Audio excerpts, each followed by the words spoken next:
Hi students, and welcome to today's live IELTS class. My name is Adrian. I'm streaming to you from beautiful Central Europe. I hope everybody is having a good week so far. Welcome Marjona. Hi Sachin. Hi Nadia. Nice to see our regular students. Hello Anna. Hi Janelle. Good to see our members as well. In this class, we are looking at the speaking section, specifically part 1, and what steps you need to do to target that perfect band 9 score. This lesson, as usual, is brought to you by aehelp.com for academic IELTS success. Please check us out there. For the general IELTS, visit us at gieltshelp.com. That's generalieltshelp.com. On both of our websites, we have hundreds of students join us every day and begin their journey to improve their strategy, their band score for their next IELTS exam. This is our academic IELTS website here with the blue background. You can click that big red button to join the premium package there. We are an official British Council IELTS test registration center for Saudi Arabia, and we're also British Council certified agents. For general IELTS, check us out at gieltshelp.com. It's the green background. You can click the big red button there to join our premium package. We have over 100 hours of HD video lessons, a fully interactive course, original practice exams, and lots more. In fact, you can even practice your speaking for free, and I will quickly show you where just before we start, because as many of you know, practice makes perfect, so you have to practice your speaking, and of course doing that with other students is great. So when you create a My Student account, you log in, and as soon as you are in your My Student account, you will see this button on your mobile or computer. It's the Student Partner Speaking. You click on that. And then as soon as you accept the terms, you get to another window here. And in this window, you will find other users who are waiting for speaking partners. And you can do a video chat or a phone chat, or you can start by texting them and saying, hey, this is me. I'd like to chat with you, practice some IELTS. We see Asim, Vishnu, Hassan are in here right now, and I think I saw Matthew and Uzman in here as well. So usually there's at least a few people hanging out in here. There's practice questions for you. So definitely check that out. You can do that on the General IELTS website also, and it's 100% free. You can access it through your free demo account as well, okay? And it's 100% free, so definitely use it. I know a lot of our regular students do use it all the time, which is great. Andri, hello, I'm doing fantastic. Thank you for asking me. Andri Uskov, our member. Hi, Rashika. Okay, so if you don't have our apps, you can certainly get them from your Play Stores. Academic IELTS Help app links to our website, aehelp.com, and General IELTS Help app links to gieltshelp.com. Welcome, Carolina, our mediator. Hope you're having a good start to the week. And to send an email if you have questions, use my address, adrian@aehelp.com, and I will answer you promptly, I promise. Okay, so let's take a look. Right now, we are at the start of a full week of live classes. Today, speaking part 1, that's for, of course, everyone. And then tomorrow, we'll have a reading passage for members a little bit earlier in the day. And at this time, we'll do a listening part 1 and 2 with everyone. Of course, we have classes all the way until Saturday. Definitely keep track. You can follow us on Instagram or check the YouTube community posts to find our regular schedule. It's always there, okay? Welcome, Jen. Good to see you in the class. I'm happy you made it. Fantastic. All right, so let's get into it, students. So speaking part 1, be confident, be yourself, speak fluently, speak in complete sentences. You're not in a friendly conversation with the examiner.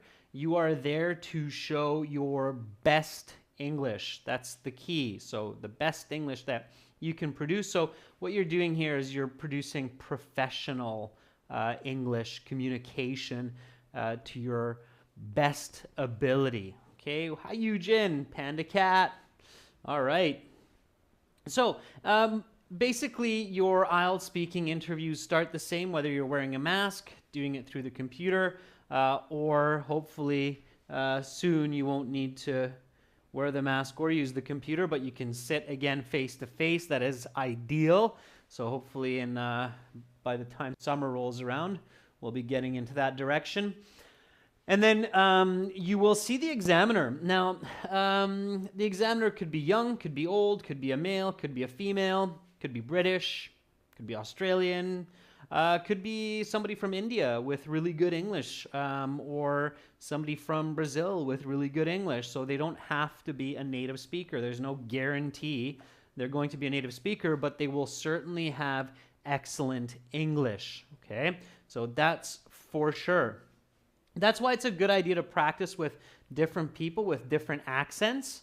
Okay, so here's just a quick tip for you. Okay, I mean, if you're in Australia or if you're in the UK, most likely you will have a local examiner. But if you're in India or if you're in China or somewhere else, you could have quite a variety of examiners. Okay, so the examiner's nationality and attitude should not matter.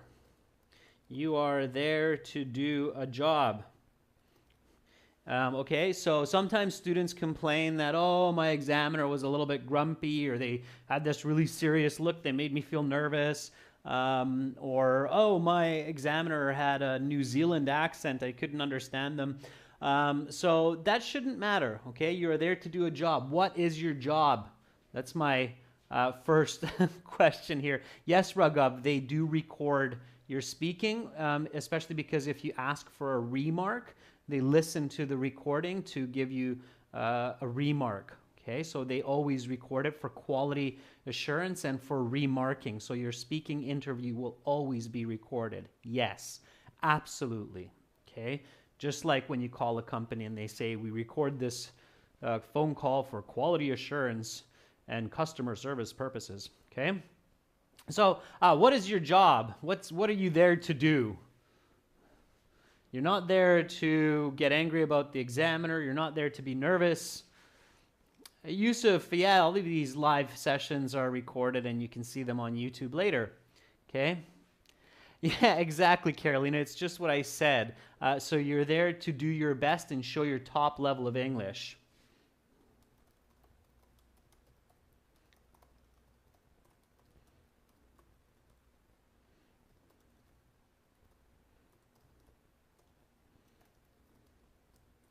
English skills and get a high band. Okay, as the saying goes in English, keep your eyes on the prize.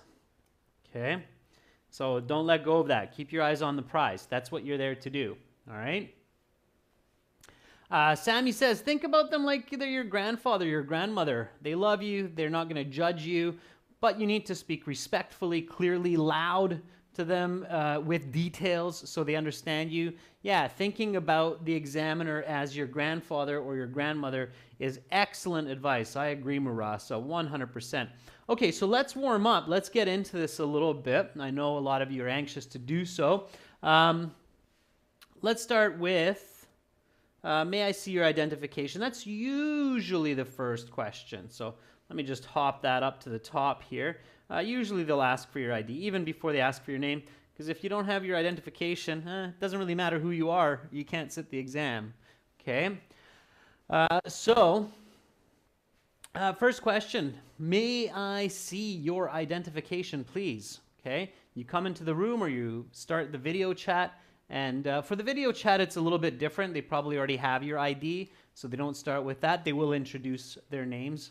Okay, if you're in the face-to-face or in the same room, they will ask you to show your ID. You don't pass it anymore. Okay, so can you please show me your ID? Sammy says, my full name is Seva Sankar. You're jumping the gun, Sammy. Okay. Marjona says, yes, of course, here's my ID, which I used for for registration purposes, please take a look. Not to, Marjona, but for. Okay? Used to register or used for registration. Yeah, it's the word forms, Marjona. Be careful with that. Okay? You do not want to make mistakes in these first few questions. That's really awkward. Honey says, yes, sure. Here's my ID, which I used to register for the IELTS. Perfect. Jin says, yes, here is my passport that I have shown the other officer. Perfect. Very good, Jin. Yeah. Because you usually show the passport already beforehand these days. But if you sit face to face, they can ask you in some places, okay, for your ID. All right. Shireen says, yes, of course. Here you go. Not here we go. Here you go. Okay. Janelle says, yes, of course. This is the passport that I used to register for the exam. Please have a look. I think you will see my picture on the 3rd page. Okay. So, yes, of course. Here is my passport that I used to register.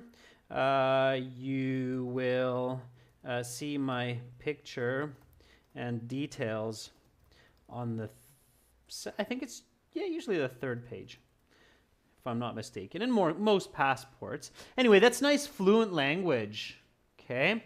So produce fluent language right away.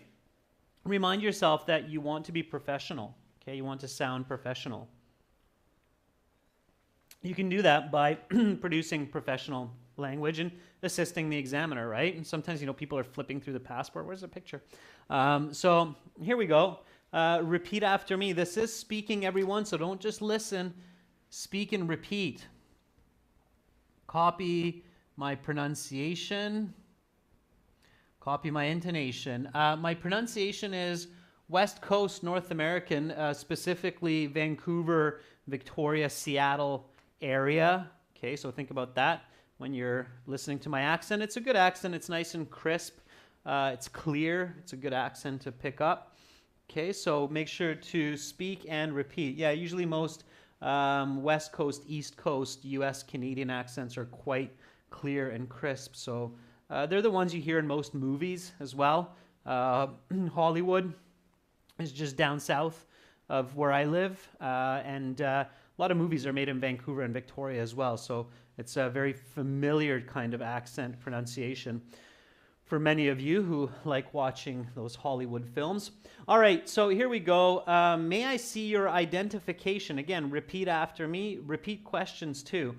May I see your identification? Yes, of course. Here's my passport that I used to register. You will see my picture and details on the 3rd page. Great. Let's keep going. Now, the examiner is holding your passport.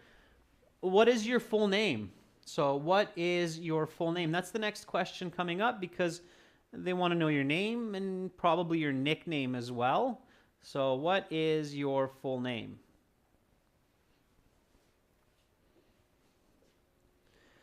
Marasa says, my given name is Marasa and my family name is Bakari. You can address me by my nickname, which is Honey, like the pot of honey in the emoji. Yes, Marasa, very good. Andri says, my full name is Andri Uskov.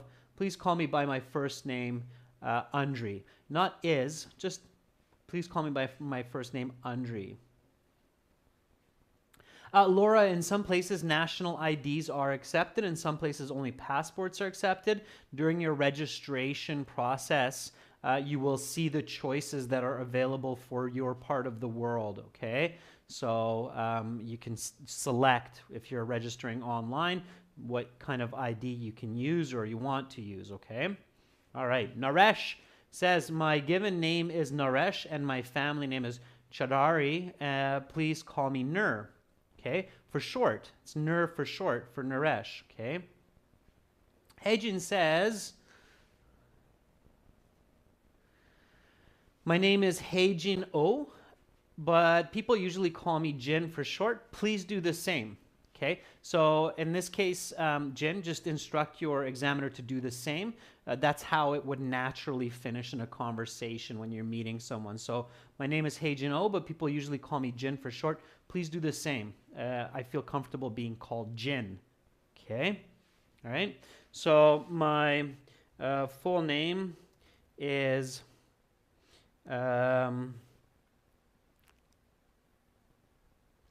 let's go with Vanessa Sarah Matthews. Please, but most people call me Vanny. Please do the same.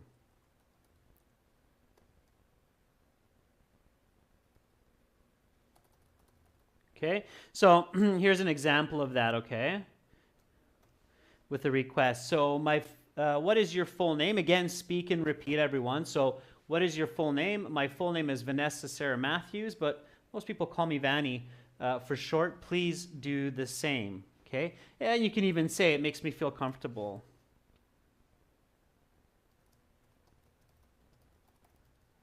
Because the examiners want you to feel comfortable. Okay? They want you to do well on the exam. They don't want you to be nervous. Okay? Some examiners are really good at trying to calm the students down. They have a big smile, and they try to speak in a very kind of soothing voice. Hi, how are you today? Okay, but that shouldn't matter anyway. Try to be comfortable. Okay? All right, so the next question here, the examiner will say, okay, Vanny, here is your passport back. Now, for part one, I will ask you a couple more questions to get to know you better and some questions on a general topic. Where do you live? Okay, very common icebreaker question of where do you live? Again, be ready for these kinds of everyday common questions. Okay. All right. Arda says, I live in a high-rise building in Istanbul, Turkey. It's slap bang in the middle of the city. It's not too big, but it's nice and cozy. Very good. Arda, careful with some of the wordiness there.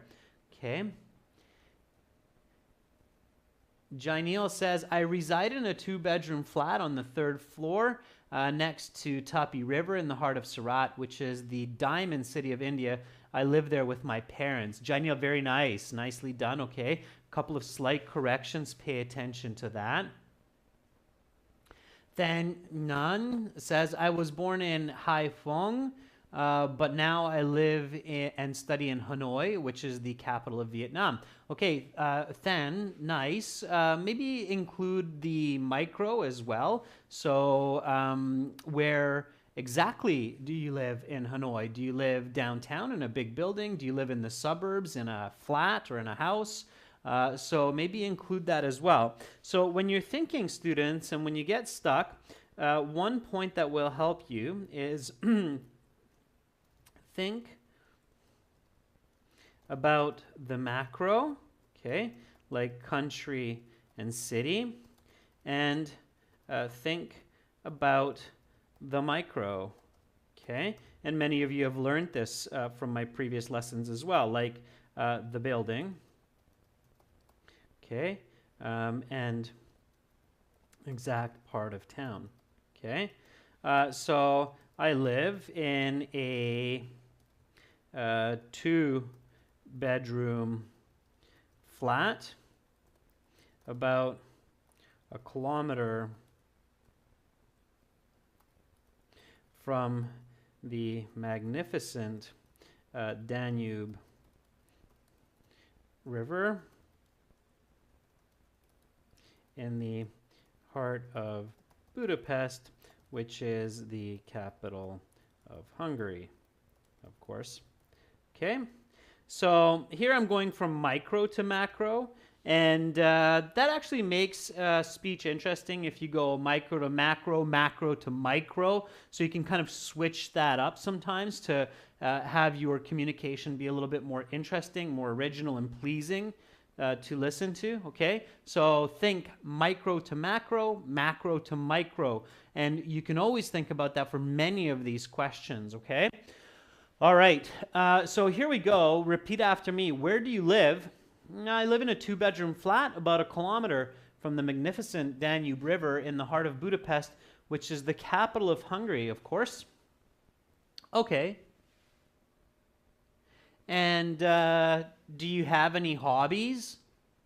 Okay, so very common question again. It's basically the same as what do you like to do in your free time?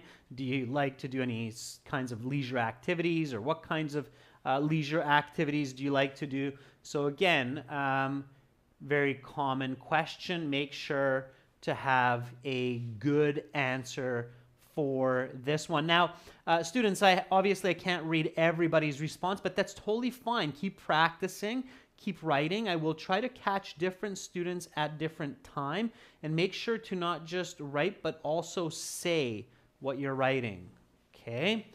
Even if I don't say it nice and loud. So type it and say it, okay? Ois says, absolutely. I have several hobbies as I ride horses, take pictures of landscapes. Besides that, I play chess, which I have been learning since I was 7. Ois, I would throw in a nice present perfect at the end of that. So, which I have been playing since I was 7 years old. And in fact, I played a fantastic game online with my dad yesterday. Okay, Ois? So roll into that nice, smooth, flowing example.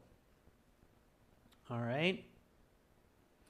Inaya says, yes, in my leisure time, I like to go on a run. I run in a park near my home. Usually I run 4K twice a week. Okay. Riza Corp says, I love taking pictures with my friends. Like yesterday, we went out to a park and I snapped some nice pictures of a couple of rare types of birds and flowers. Okay, that's good. Riza, it's a great start. I see where you're going with it. Good job. Okay. All right, Cyrillic, I can't read it. I think it's Anna, but I can't read it. Yes, I do.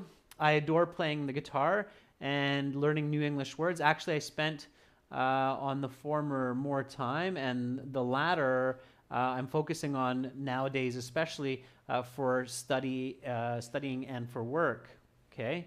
All right, good. Yeah, keep going with that. All right, Mahmoud says, well, I have a lot of hobbies, and I have been doing my hobbies since my childhood, like riding my bike, mountain climbing, hiking, and trekking.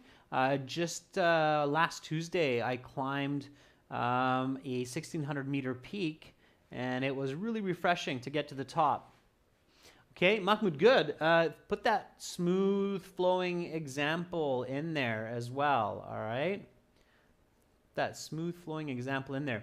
Ribka says, I love to cycle on the weekends with my friends, especially in the evening times. I enjoy the breeze and having some snacks along the way with some good conversation. It's a great way to socialize and get a workout. Okay, Rebecca, good. I made a few corrections. Pay attention to that. Okay. All right. Navneet says, yes, I have a lot of hobbies, like listening to Punjabi music in my spare time. Just yesterday, I spent a half an hour listening to my favorite band and musician. So Navneet, going to details, right? Gus says, yes, I really love playing basketball with my friends every afternoon around 4 or 5 o'clock at the sports center. Not only does it keep me healthy, but it also helps me to avoid catching a cold or a flu. Gus, that's kind of the same, staying healthy, avoiding the flu. It's a bit awkward. So not only does it help keep me healthy, but it also allows me to catch up with my friends, have some good laughs, and mentally refresh. Yeah, okay, Gus. So try to be unique. All right, good. Okay, yeah, so a few ways to do this. Paraphrase as much as possible. So certainly, I have a few different pastime activities that I enjoy doing. such as cycling.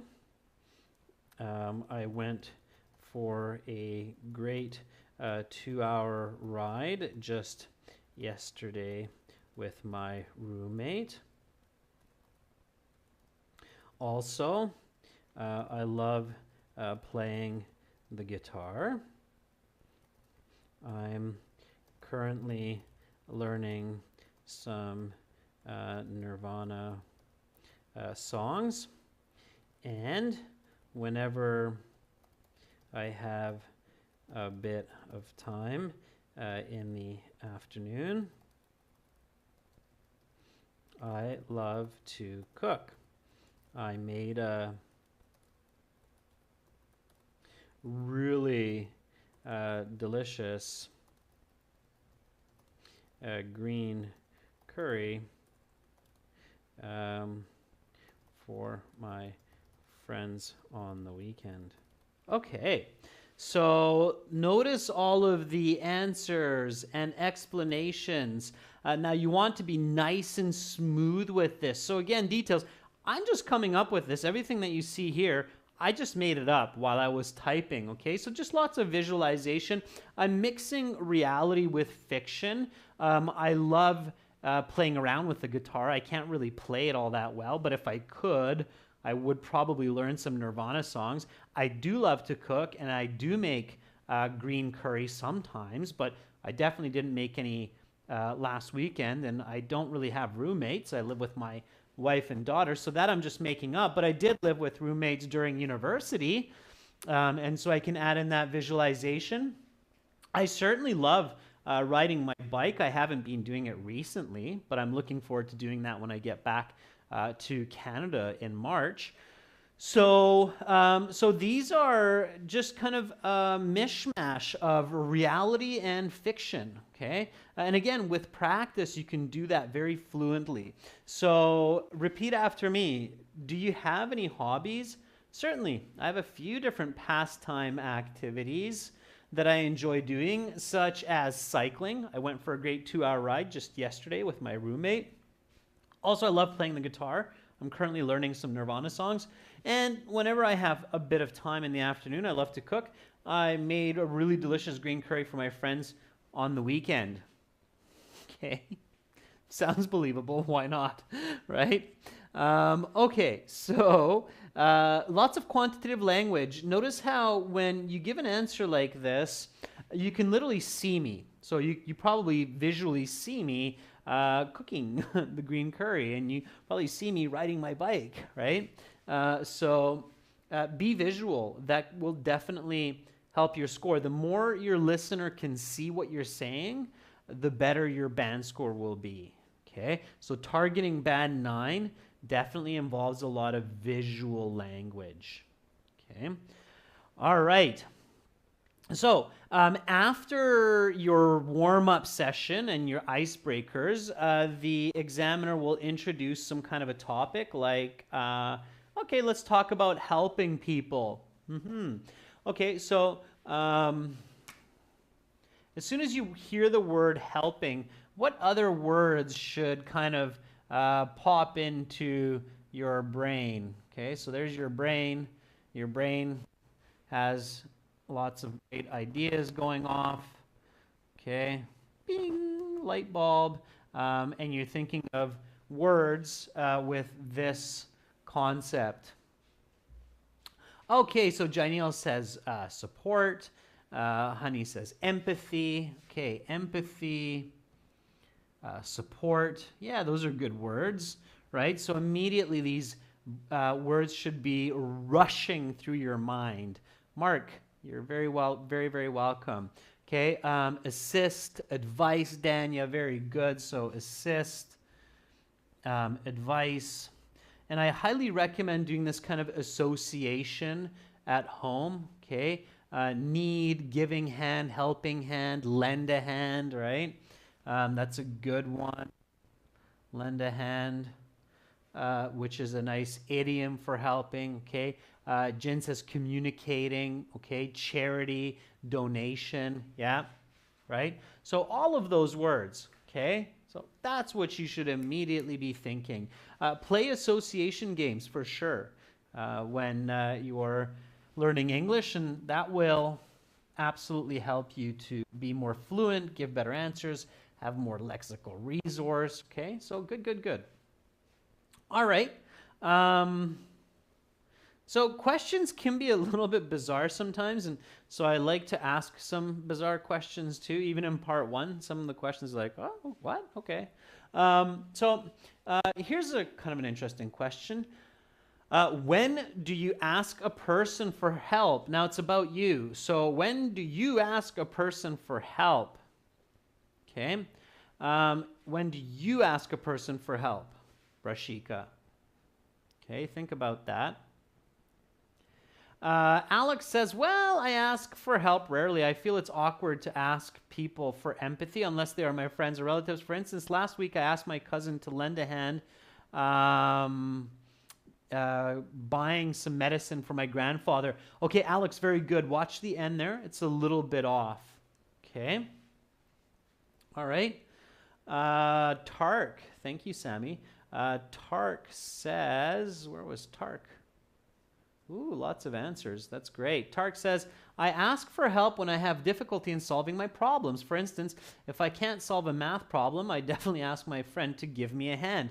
Very good, Tariq. That's exactly what we're looking for, is that kind of answer. Okay. Says, in some unanticipated situations like car accidents, health problems, work difficulties, or when I need exterior assistance, not exterior, good try, external help, okay, from either friends and family. I was sick last week and my mom took care of me. Very good, yeah, of course. We all get into situations. It's human, and that's one of our most magical human qualities, is to aid and assist each other, okay? Oh, it says, well, actually, I ask for aid from people when I go to work on my farm because I live in a rural area. Just last week, I asked to get help from my cousin Khalid to pick the apples from the small orchard. Yeah, apple orchard, Ois. Find the better words. Okay, but good. Good, good, good. All right.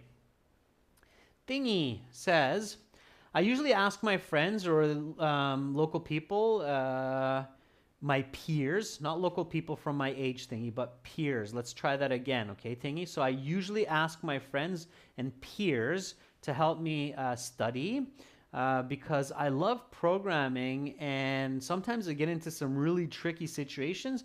So I give a shout out for programmers to help me create a particular code. Okay, all right, Thingy, careful. Clear professional communication. Focus on that. Okay. All right. Ferdovs says, I ask for a helping hand if I have to make a decision which could change my life, mostly from my parents. Also, I usually ask for help when I need urgent care, like calling ambulance services. Yeah, very good, Ferdovs. So, yeah, big life decisions, certainly. Life-altering decisions, right? Very nice. Kevin says, there are tons of situations when I ask for support from others, but the most common one is when I'm snowed under. Like just the other day, I asked my mom to run errands for me and my dad to mend my bike as I had Zoom classes, and I needed my bike to get to work, and I needed to get some errands out of the way so I could catch up. Yeah, Kevin, very good. Maybe a little bit more explanation on why the bike and why the errands, okay? All right. Hyunyo says, well, when I have trouble with my assignments from school, for instance, if I have hard grammar exercises, I ask my friends for help. Besides that, I always ask for help from my parents in doing housework recently because I'm too busy with preparing for my upcoming exams. Very good, okay? So lots of good ideas. Fantastic, okay? That's the kind of fluency that we're looking for. There are a number of different situations where I require assistance from either my friends, family, or society. whenever I have too much on my plate, I ask a friend to give me a hand with some work around the home, like fixing my car. And if I am at a crossroad in life, having to make a big decision, I always ask for my parents' wisdom, such as buying a new home. Okay.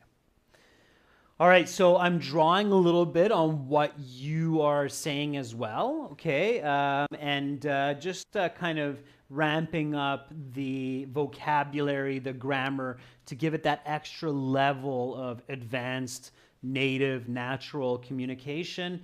And again, it's all for that targeting that band 9 score, okay? So here we go. When do you ask a person for help? There are a number of different situations where I require assistance from either my friends, my family, or society.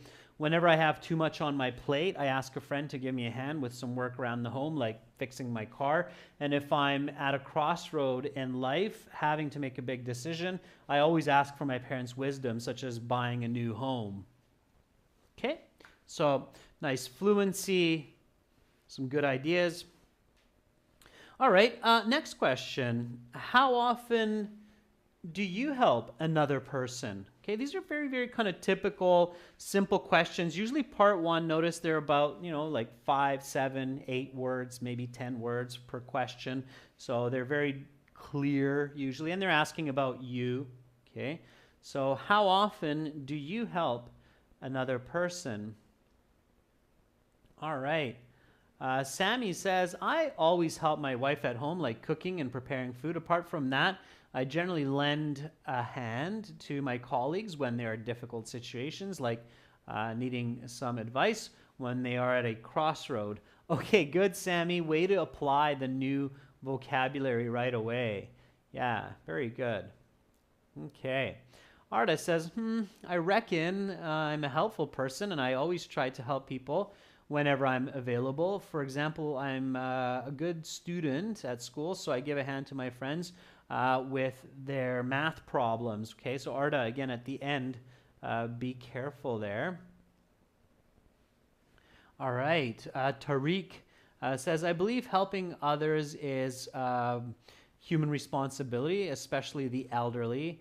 If I see an older man having trouble crossing the road, I'm happy to lend him a hand. Okay, Tariq, not bad. You don't need the for example, Tariq. If I see an old man, it's so clear that you're going into an example there that you really don't need to say for example. It's just wordy, and then the examiners get scared that you're going to go off topic and rant, just talk, talk, talk. So avoid saying for example or for instance. Just smoothly go into your example. Okay. Sandeep says, well, I always assist people in need of help. Yesterday, I helped a stranger in the bank so that he could take some money out since he was illiterate. Illiterate, yeah. Okay. Yeah, it's very nice of you, Sandeep. Absolutely. Okay, Yarabisha says, I always help people whenever possible. I could say it would be at least one good deed a day. Every day, it's either my family or my friends asking for help. Just a few hours ago, I helped my friend fix his washing machine. Okay, Arabisha, good. Machine problem? Awkward. So what kind of machine? All right. Okay. Govinda says, well, to be honest, I'm busy all the time, but whenever I have some spare time, I love assisting those in need. Last time I gave my colleague colleague's uniform to an old man because your college uniform to an old man because I had graduated, not studies finished, but I had graduated. Okay, careful, Govinda. All right. Okay. Sarah says, I would love to help my friends with their English and German, and I won't hesitate to help elderly people with any assistance they may require. Okay, Sarah, not would love to, because then it's hypothetical and unreal, but I love to. Okay. Careful, students, with using would. Some students I find overuse the word would, and some students don't clearly understand when we use the word would. Yes, would is used for polite English. However, in many cases, it also means that you are being hypothetical. So it's not something that I actually do. Like if I say, I would love to help people, but I just don't have time. Okay? So careful with that. All right? Okay. So I frequently help people, whether it's my kin, like helping my dad garden around his home, or my friends, like last weekend when I changed my friend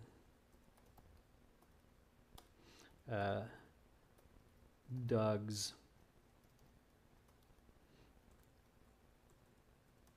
car tire. I would say that I help at least 2 to 3 people each day. I think it is important and ethical to give a helping hand whenever possible. All right. So here we go. Repeat after me. How often do you help another person? I frequently help people, whether it's my kin, like helping my dad garden around his home, or my friends, like last weekend when I changed my friend Doug's car tire. I would say that I help at least 2 to 3 people each day. I think it is important and ethical to give a helping hand whenever possible. Okay.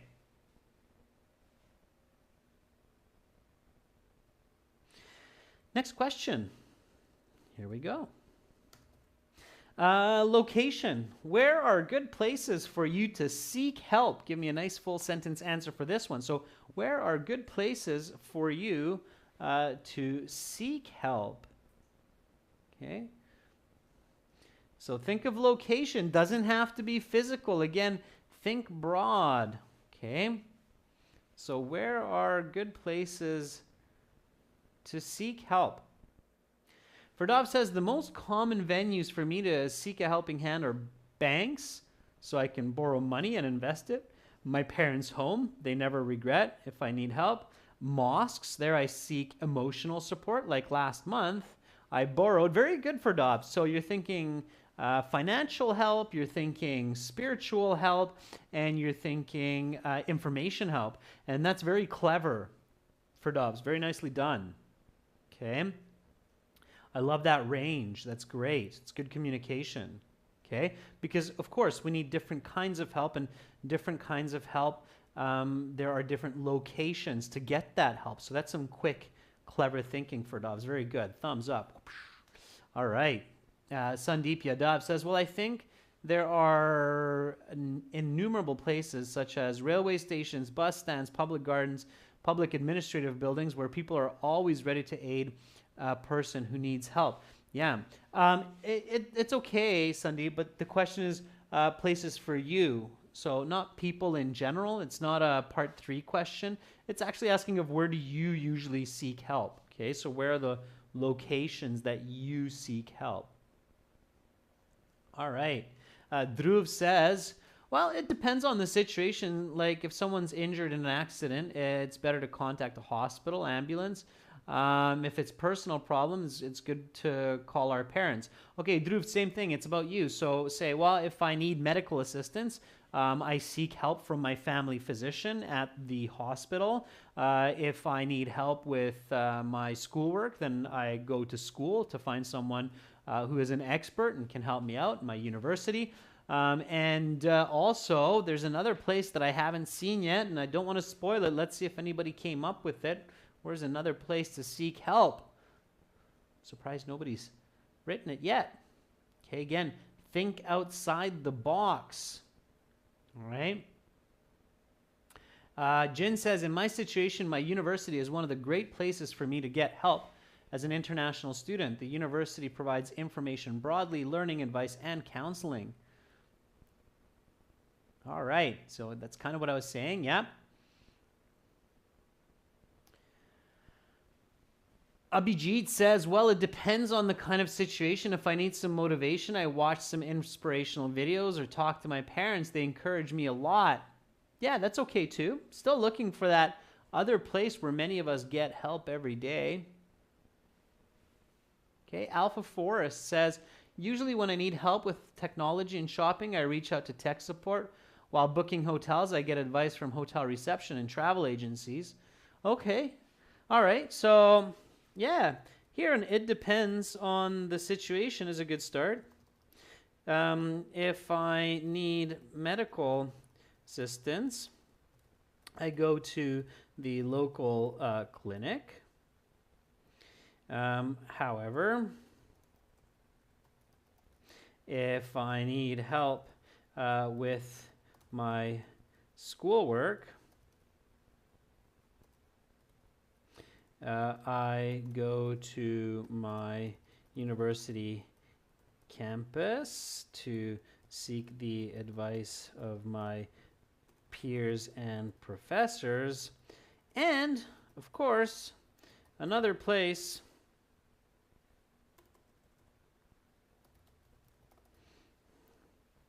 I frequent often to get assistance is in the virtual realm online. I'm constantly getting assistance through YouTube,